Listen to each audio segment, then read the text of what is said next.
उनके खुद के परिवार को जिंदा जला करके मार दिया था मुसलमानों ने।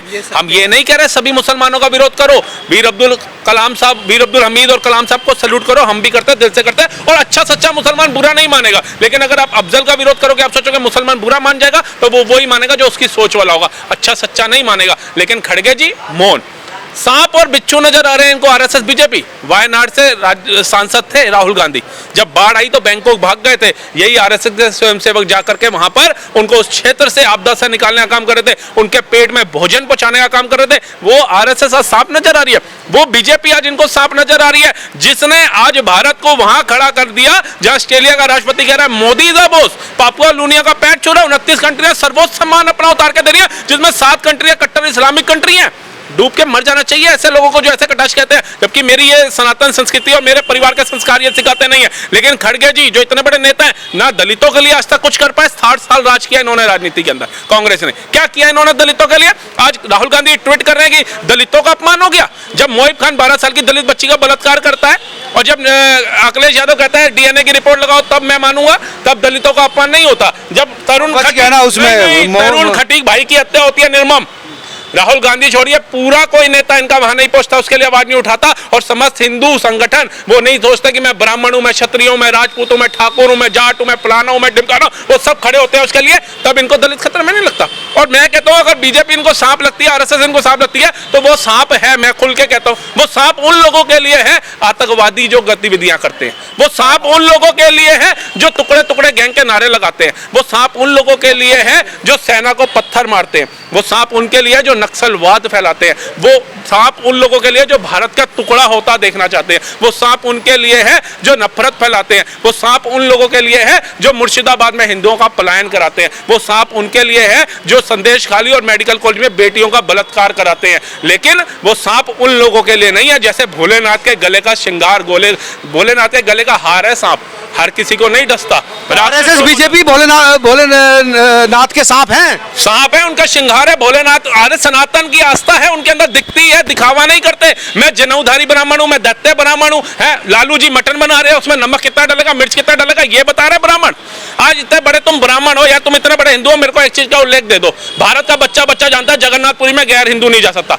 गांधी परिवार के एक भी बंदे को घुसने क्यों नहीं दिया गया जगन्नाथपुरी के अंदर, बताइए। ये तो हम आज की पीढ़ी है, हमें तो चलो 2014 का मोदी भक्त बना दिया आपने, जो हमारे बुजुर्ग थे उन्होंने भी देखा इंदिरा गांधी को जगन्नाथपुरी के अंदर नहीं जाने दिया था, सोनिया गांधी को पशुपतिनाथ जी में नहीं जाने दिया था, जहां जहां गैर हिंदुओं की एंट्री नहीं है, नहीं जाने दिया था। आप इसका उल्लेख करिएगा, आप हिंदू हैं तो ये तो गलत है ना, फिर वो राहुल गांधी तो हिंदू है ना भाई, काहे के हिंदू, तो इसका उल्लेख करो। भारत का जंजी जानना चाहता है क्यों नहीं जाने दिया था। और जो खड़गे जी आज बोल रहे हैं सांप, आज बोल रहे हैं कछुआ, और जो मुसलमान नमाज अदा कर रहा है अगर सांप आ जाए तो पहले सांप को मारो। बड़े बड़े मौलाना आ गए हैं जी डिबेट के अंदर, बोलने लग गए हैं कि हमारी कुरान शरीफ के अंदर कहीं भी किसी भी आयत कहीं सूरे में नहीं लिखा कि अगर सांप आ जाए, अरे तुम खुदा की इबादत कर रहे हो, उस समय नमाज अदा कर रहे हो, खुदा तुम्हारा रखवाला है, सांप से क्या वो तुम्हें बचाएगा? ये खड़गे जी का बयान नहीं बचाएगा। जैसे मेरे लिए मेरी भागवत गीता सर्वोपरि है, सिखों के लिए गुरु ग्रंथ साहिब जी सर्वोपरि है, ईसाइयों के लिए बाइबल सर्वोपरि है, मुसलमानों के लिए कुरान शरीफ सर्वोपरि है। और खड़गे जी इतने बड़े नेता, इतने तजुर्बेकार नेता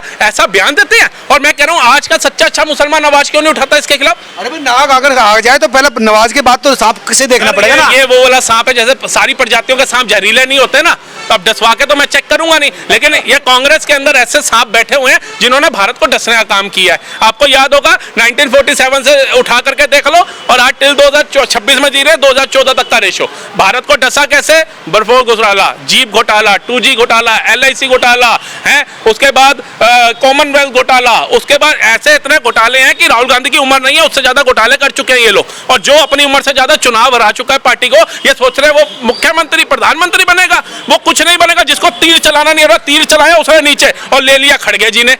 देख लीजिए, तीर तो ठीक से चला भी नहीं था यार वो खड़गे जी। अरे सर वो तो एक गाना राजेश खन्ना का था, छुप गए सारे नजारे, वो क्या बात हो गई। राहुल गांधी ने तीर चलाया और खड़गे जी की जज्बात से निकली हालात हो गई। अरे इतना जल्दी तो लाल बत्ती से ट्रैफिक वाले को देख के ना बिना हेलमेट पहना बाइक सवार नहीं भगता, जितनी तेजी से खड़गे जी वो पेड़ा जी और खेड़ा जी भगते नजर आ रहे हैं। कह रहे हो खेड़ा जी तो कह रहे हैं उनके बेचारे पुलिस भेज दी उनके। तो सर कोर्ट जाइए ना, अगर उनकी वाइफ के 3-3 पासपोर्ट है, मतलब झूठ बोलोगे? इलेक्शन है, अगर मैं ये सत्य मान करके मैं वोट इसको ना दे करके हेमंत बिस्वा शर्मा किसी और को दे दूं कि भैया ये तो 3-3 पासपोर्ट है, और बाद में मैं कहूं यार ये तो झूठ था, तो साबित नहीं होता, मुझे दोबारा वोट डालने का मौका दिया जाएगा। चुनाव को देखते हो आप झूठ बोल रहे हैं, आप कहते हो जी ईवीएम में घपला हुआ, एक एफआईआर नहीं पाई जाती, आप कहते हो चुनाव आयोग बिका हुआ है, एक एफआईआर नहीं पाई जाती, आप कहते हो एसआईआर में नाम कट गए, एक एफआईआर नहीं होती, आप कहते हो चौकीदार चोर है, एक एफआईआर नहीं होती, आप कहते हो रफेल में घपला हुआ, एक एफआईआर नहीं कराते हो, आप कहते हो रफेल के बाद उसके अंदर गलवान घाटी में चाइना की सेना घुस गई, एक एफआईआर नहीं कराते हो, लिखित जो है माफी मांग करके आते हो सर्वोच्च न्यायालय जाके, तो जनता को क्या समझ रखा है। ये तो मैं उन लोगों को मैसेज देना चाहता हूं जो पीढ़ी दर पीढ़ी एक पार्टी के गुलाम बने हुए हैं और आज भी गुलाम बने हुए हैं ना, चाटुकार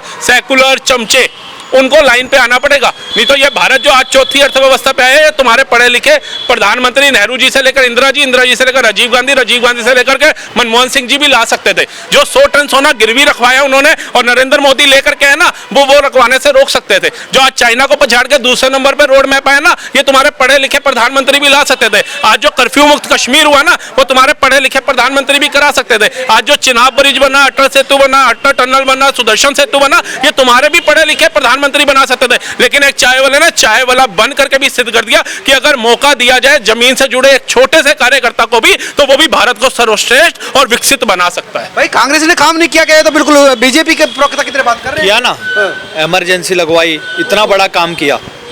सोचो, गौ संतों पर गोलियां चलवा दी थी, कोई छोटा मोटा आदमी कर सकता है क्या? नहीं कर सकता। नसबंदी करवा दी हिंदुओं की, सिखों का नरसंहार करवा दिया, इतना पवित्र हरमंदिर साहिब के अंदर गोलियां चलवा दी, लहूलुहान करवा दिया उनको। तो इतने बड़े बड़े काम तो किए जिसकी वजह से आज कांग्रेस भीख मांग रही है। 4-5 साल रुक जाओ, आप भी पत्रकारिता में हो, मैं भी यहाँ खड़ा हूँ। थोड़े दिन बाद आपको 20 रुपए की टिकट लेके म्यूजियम में जाके ढूंढना पड़ेगा कि कांग्रेस कहाँ है, कांग्रेस कहाँ है। कांग्रेस बहुत जल्दी विलुप्त होने वाली है, और उसके सबसे सर्वोच्च सम्मान वाले बनेंगे राहुल गांधी जी, और उनके सूंघने वाले पवन खेड़ा पेड़ा जी। सूंघने वाले प्रवक्ता हैं भाई, वो सूंघ थोड़े नहीं है, पार्टी का पक्ष रखते हैं। वो पार्टी का पक्ष रखते हैं या फिर जूत काट के जो थूक निकलता है वो रखते हैं? नहीं, क्योंकि अगर इतना ही सच होता, तपस्या में वो रह गई थी, कमी रह गई थी। आप उनकी तपस्या इतने जीवन काल की तपस्या थी कि ऋषि मुनि भी तपस्या करते थे ना, उन्हें भी वरदान मिल जाता था। लेकिन ये एक ऐसी पार्टी की तपस्या कर रहे थे पीढ़ी दर पीढ़ी कि इनको राज्यसभा की टिकट नहीं मिली और इनको मायूस होना पड़ा। इतनी तपस्या इन्होंने करी, इतनी चाटुकारिता करी कि अभी उड़ता तीर भी ले लिया, केरला में चलाया था और गुवाहाटी में बैठ करके हेमंत बिस्वा शर्मा के लिए बोल दिया, और अब जाकर के हैदराबाद में छुपे फिर रहे हैं। अब बोलना भी गुनाह हो जाएगा इस देश में, प्रवक्ताओं के घर पर पुलिस आएगी। पत्रकार महोदय देखो, इन्होंने कुछ दिनों पहले या कुछ महीनों पहले आप कह दो नरेंद्र मोदी जी की माता जी के खिलाफ अपशब्द बोले थे। तो इनको लगा कि जैसे मोदी जी को अच्छा बनने का शौक है वैसे सब नेताओं को अच्छा बनने का शौक है, तो उन्होंने वो उड़ता तीर हेमंत बिस्वा शर्मा जी के ले लिया। अब इनको ये नहीं पता था कि वो अच्छे को ठीक कर चुके। अमृतपाल सिंह याद होगा आपको, न्यूज से तो गायब हो चुके, लेकिन डिब्रूगढ़ जेल में एकदम सीधे हो चुके होंगे।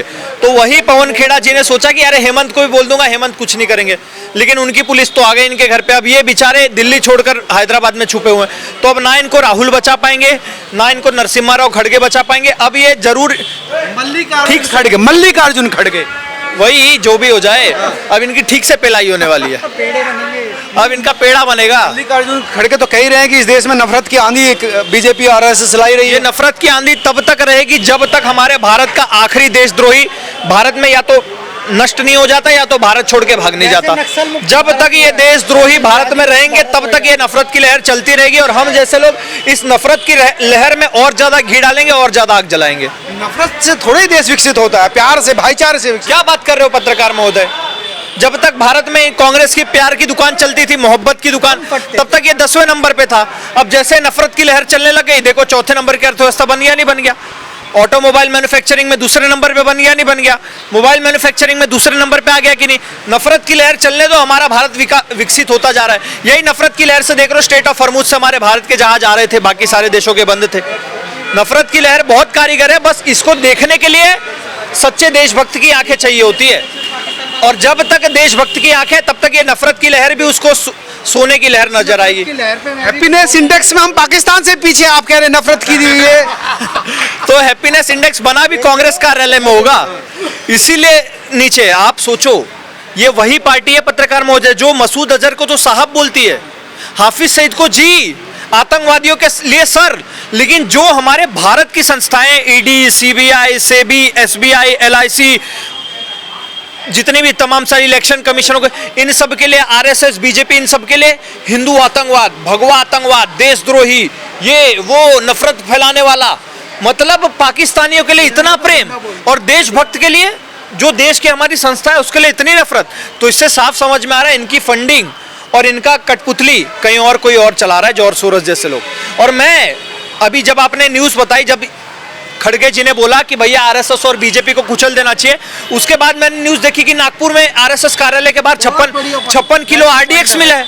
तो भैया मैं एनआईए से और गृह मंत्री अमित शाह जी से अनुरोध करना चाहूंगा, मल्लिकार्जुन खड़गे के ऊपर और पूरे कांग्रेस के ऊपर एनआईए की जांच बैठाई जाए कि कहीं इनका लिंक तो पाकिस्तान के आईएसआई से नहीं है। ऐसी बात कर रहे हो, विपक्ष के नेता हैं, के बयान के बाद विपक्ष के नेता है, गौरव गोगोई के तो संबंध थे ना पाकिस्तान से, ये भी तो मैंने कहीं ना कहीं सुने।